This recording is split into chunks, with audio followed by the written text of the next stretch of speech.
Hi friends, welcome to the ആക്കേഷു vlog. നമുക്കിന്നൊരു കടലക്കറി കണ്ടു നോക്കിയാലോ? എനിക്കറിയാം നിങ്ങൾക്ക് എല്ലാവർക്കും കടലക്കറി ഉണ്ടാക്കാൻ അറിയാം അല്ലേ? എന്നാലും എൻ്റെ ഈ റെസിപ്പി ഒന്ന് കണ്ടു നോക്ക്. ആദ്യം മുമ്പത്തെ ദിവസം രാത്രി കടല കുതിർക്കാൻ വയ്ക്കാം.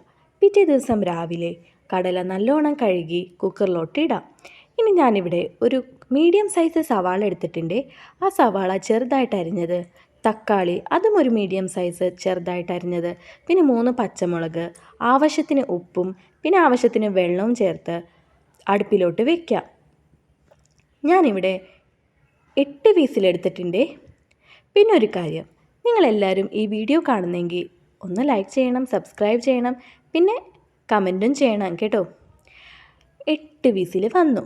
ഇനി തുറന്ന് നോക്കാൻ നേരത്ത് മൈൻഡിൽ വെന്തോ വെന്തില്ലേ അങ്ങനെ കുറേ ചിന്തകൾ വരും. തുറന്ന് നോക്കിയപ്പോൾ എന്തോ ഭാഗ്യം, നല്ലോണം വെന്തിട്ടുണ്ട്. ഇനി നമുക്ക് മസാല മിക്സ് ഒന്ന് തയ്യാറാക്കാം.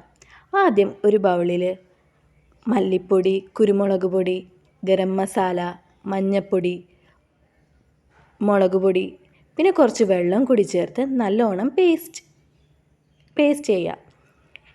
നല്ലോണം ഇളക്കാം.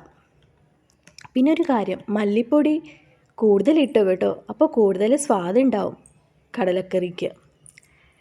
പിന്നെ ഒരു കാര്യം, നിങ്ങൾക്ക് എല്ലാവർക്കും ഏത് കോമ്പിനേഷനാണ് ഇഷ്ടം?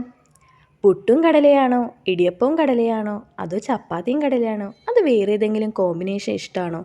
എനിക്കിവിടെ പുട്ടും കടലയാണ് ഇഷ്ടം കേട്ടോ. നിങ്ങൾക്ക് ഏത് കോമ്പിനേഷനാണ് ഇഷ്ടമെന്ന് ഒന്ന് കമൻറ്റിലൂടെ അറിയിക്കണേ. ഇനി നമുക്ക് കടലക്കറി ഉണ്ടാക്കാം. ആദ്യം ചീനച്ചട്ടി അടുപ്പിലോട്ട് വെച്ചിട്ട് ചീനച്ചട്ടി ചൂടായി വരുമ്പോൾ അതിലോട്ട് കുറച്ച് എണ്ണ ഒഴിച്ചിട്ട് കടുക് ഇടുക. കടുക് പൊട്ടി വരുമ്പോൾ കറിവേപ്പില, പിന്നെ നമ്മുടെ മെയിൻ താരം ചെറിയ ഉള്ളി, അതും ചെറുതായിട്ട് അരിഞ്ഞത് അതിലോട്ട് ചേർക്കാം. ഇനി ആവശ്യത്തിന് ഉപ്പും കൂടി ചേർത്ത് നല്ലോണം ഒന്ന് ഇളക്കി കൊടുക്കുക. അത് ബ്രൗണിഷ് കളറായി വരുമ്പോൾ തന്നെ നമ്മൾ നേരത്തെ തയ്യാറാക്കി വെച്ച മിക്സ് അതിലോട്ട് ഇടാം. ആ മിക്സ് പച്ചമണം മാറണ വരെ ഒന്ന് ഇളക്കി കൊടുക്കാം. ഇനി അതിലോട്ട് നമ്മൾ നേരത്തെ വേവിച്ച് വെച്ച കടല ഇട്ട് കൊടുക്കാം. ഒരു 10 മിനിറ്റ് അത് നന്നായിട്ടൊന്ന് ഇളക്കി കൊടുക്കുക. ആ മസാലയ്ക്ക് അതിന് പിടിക്കാനായിട്ടാണ്. ഇനി ആവശ്യത്തിന് വെള്ളം കൂടി ചേർത്ത് ലോ ഫ്ലെയിമിൽ വെച്ച് 20 മിനിറ്റ് ഒന്ന് കുക്ക് ചെയ്തെടുക്കാം. അപ്പം തന്നെ നല്ലോണം കുറുകി വരും കടലക്കറി. ഞാനിവിടെ കടലയൊന്നും അരച്ച് ചേർത്തിട്ടില്ല കേട്ടോ, എന്നാലും നല്ലോണം കുറുകി വന്നിട്ടുണ്ട്. നിങ്ങൾക്ക് എല്ലാവർക്കും ഇഷ്ടപ്പെടും. ഒന്ന് ട്രൈ ചെയ്യണേ. Okay, by.